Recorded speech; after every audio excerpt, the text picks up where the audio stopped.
The Unova Tour is almost here in Pokémon GO. There's going to be tons of amazing Pokémon to hunt, but which ones are actually worth focusing on? Well, in this video, I'm going to be covering all the best Pokémon to hunt, along with many other helpful tips and tricks to get you ready for this 2-day event. Now, if you're still not sure if the event tickets are actually worth purchasing, I'd recommend checking out this video on screen. It's also going to take you to my Unova Tour playlist, which contains plenty of other helpful videos to get you fully prepared for this event. Now, before we actually jump into the best Pokémon to focus on, though, I need to quickly cover how PvP IVs work for those who are unfamiliar. So basically, for PvP, you want to have low attack IVs and high defense and high stamina IVs. The reason for this is because it allows you to level up your Pokemon the most before it hits the CP limit for the Great League or the Ultra League.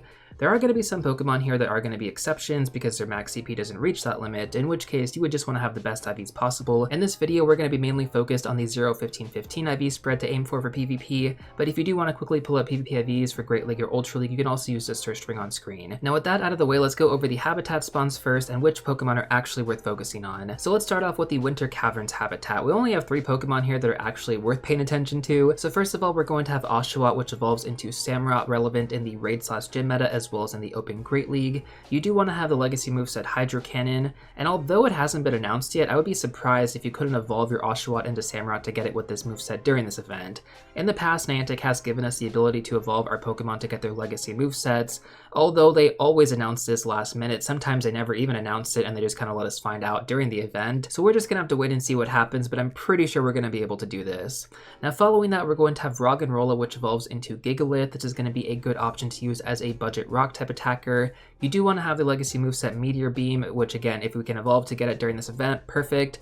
But if we can't, Rock Slide is a good secondary option. I do also want to mention, before you actually evolve your Roggenrola all the way up into Gigalith, I would trade it first, try and get a better IV spread that way, and then evolve it all the way up. This is because Roggenrola is actually one of the few Pokemon that benefits from the trade candy discount, so you're going to save about 200 candy per evolution doing this. And then finally, from this habitat, we're going to have Drillbur, which evolves into Excadrill. This is good in the Open Ultra League as well as a budget ground type attacker in the Raid/Gym meta. Basically, outside of that, the Winter Caverns is pretty much the weakest habitat on this roster here, so it's a bit unfortunate to see there because every other habitat has at least 6 relevant Pokemon. Next up, let's take a look at the Spring Soiree habitat. So first of all, we're going to have Snivy, which evolves into Superior. This is going to be relevant as a grass type attacker with the move Frenzy Plant, legacy move Frenzy Plant.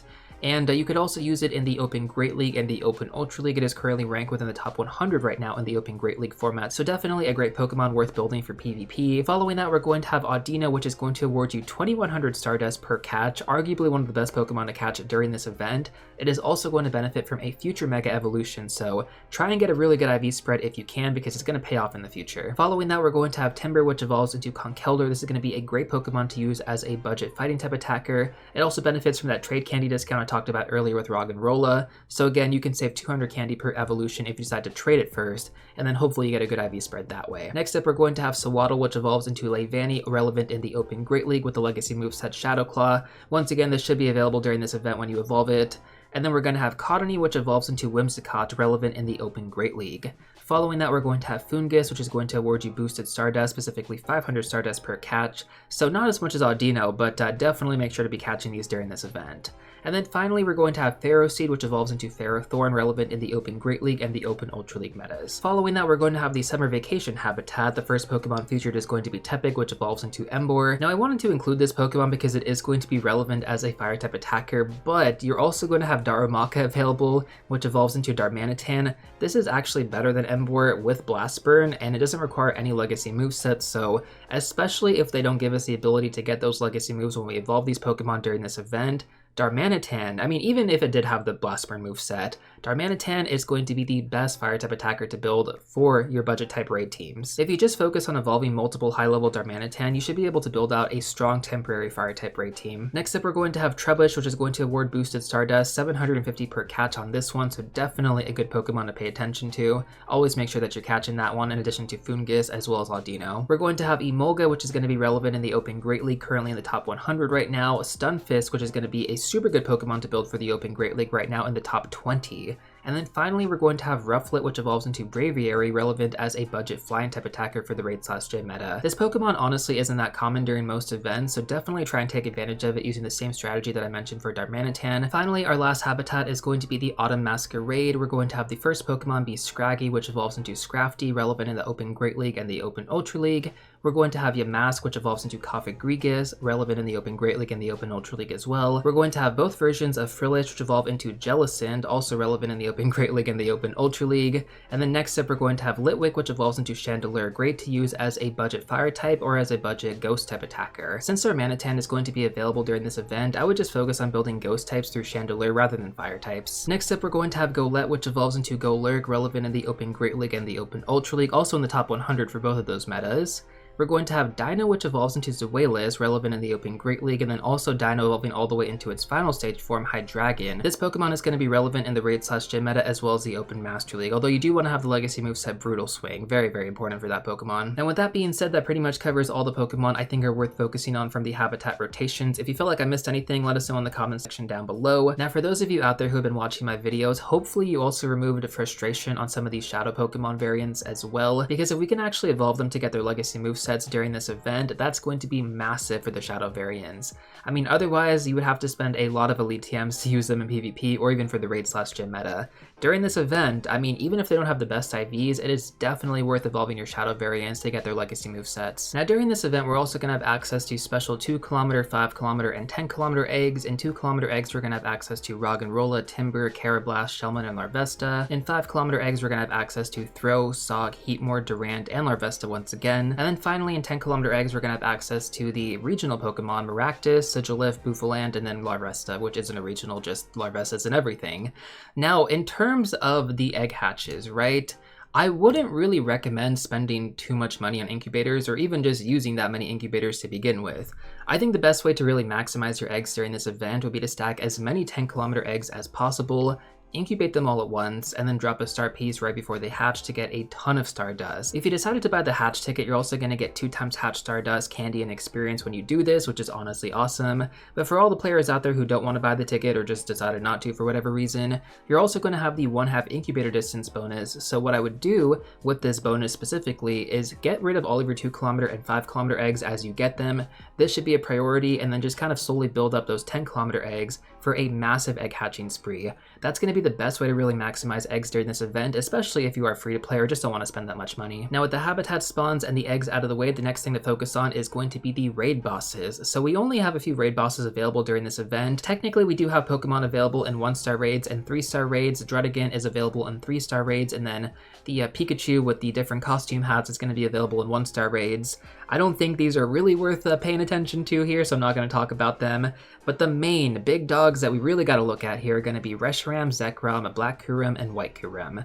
So let's start off with Reshiram first. This Pokemon is going to be available with the legacy moveset Fusion Flare, and it goes without saying, guys, this Pokemon is going to be extremely important. It is the best non-mega, non-shadow fire type attacker in the game. It's honestly been the best of the best for quite some time, and you also have access to a double dragon type moveset being Dragon Breath and Draco Meteor, so you could also use it as a dragon type if you would like to.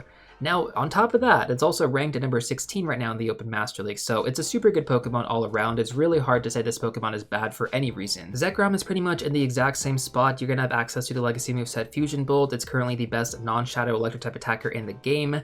It's also ranked at number 11 in the Open Master League, so it hits pretty much all the meta relevance. Now keep in mind, if you're going to build this for PvP, the recommended moveset isn't actually Fusion Bolt, but it's going to be Wild Charge. Now, I wouldn't go removing Fusion Bolt on your Zekrom, especially if you do plan to use it in raid battles, because you can still use Fusion Bolt as a nuke option with no self-debuff, unlike Wild Charge in PvP.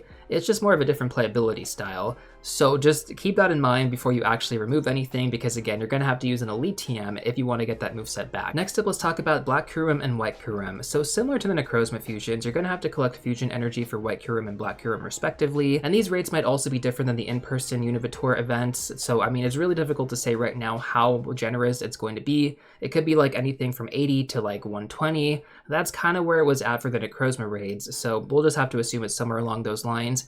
You do need to have 1,000 energy each for the Black Kyurem and White Kyurem fusions, so it's a lot. I mean, we're talking like at least 10 raids each to get the full energy. And if you don't have that many raid passes, well, I would honestly just focus on one of them over both of them, because, you know, if you do both of them and you don't get enough energy for either of them, that's kind of pointless, don't you think? The simulations on PvPoke currently ranks them in the top 5 right now, so, I mean, they're definitely going to be the new meta Pokemon, at least for like the foreseeable future. Now, given that the requirements for this are going to be kind of high, I wouldn't fuse anything below 96% IV. Now, I totally understand some of you guys out there might have really bad RNG when it comes down to getting a good IV spread, but that's what mirror trades and lucky trades are for. I used over 50 of my saved passes on Necrozma. Like, keep in mind, I have been saving up raid passes for a long time. I used over 50 of them on Necrozma last summer, and I didn't even get anything past 96% IV. That said, I saved them all and I continue to trade them, and since then I've acquired 2 96% IVs and 1 lucky hundo. So point being, raid this hard if you can, and keep anything with bad IVs for future trades and lucky trades, because you always have that second opportunity. Now, during a big event like this, it's also recommended to party up with other players for extra damage bonuses and also for extra encounters with Pokemon. And given that you can actually beat the raid bosses even quicker with just kind of the party play bonuses, you're going to get even more Premier Balls when you go to catch legendary Pokemon, which when it comes down to these, we don't know if the catch rate's going to be boosted, so you definitely want to have more Premier Balls if possible. You can also share premium items with your friends like Lucky Eggs, Star Pieces, and Incense, and these would basically just get divided in half or divided amongst the players within your party. Next up, let's talk about Mega Pokemon. Now, having an active Mega during this event is going to be super duper important, guys. Like, it's arguably one of the best things to have because you're going to get extra candy bonuses throughout the event on many different Pokemon. Now, currently we do have Mega Garchomp available in Mega Raids, and this is going to cover Dragon and Ground type spawns if you have the Mega active during the event.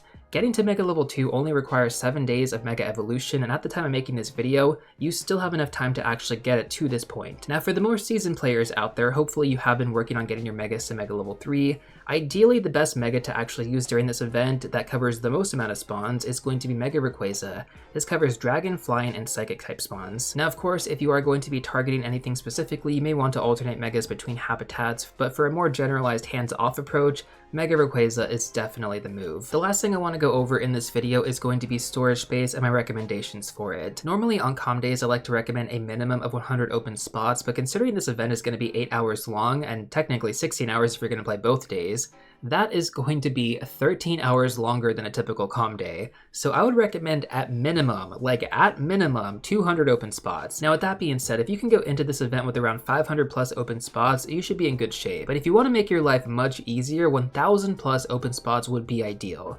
Now, of course, I practice what I preach. I've never spent any money on Pokecoins, and I'm going to be going into this event with around 600 open spots, while having a max storage of only 4100. For playing 9 years of this game, that's pretty good if you ask me. I know some people are going to think I'm crazy for recommending 1000 open spots, but like, if you've actually played these events, you know that I'm not kidding when I say that. And remember, you have to clear out your storage before day 2 as well, so the more Pokemon storage you have available, the easier it's going to be to grind and the less time you're going to have to spend transferring. Now, for those of you struggling to get rid of Pokemon, I do strongly recommend checking out my updated storage management guide. This is going to be literally one of the best videos you probably watch on my channel. I put a lot of time and effort into making that. It literally goes over all the strategies that I use myself to basically minimize my storage, especially as like a 9-year player who has pretty much all the meta relevant stuff as well. Keep in mind the max storage in game right now is over 8,000, and there are still people out there who struggle to even manage with this much. So I do strongly recommend checking out that video. It has helped out a ton of people. I've received tons of positive feedback, and I'm sure if you are struggling, it can definitely help you out too. Now, if you're still not sure if you should buy any of the event tickets, I'd recommend watching this video next, which analyzes every ticket offered for the Unova Tour.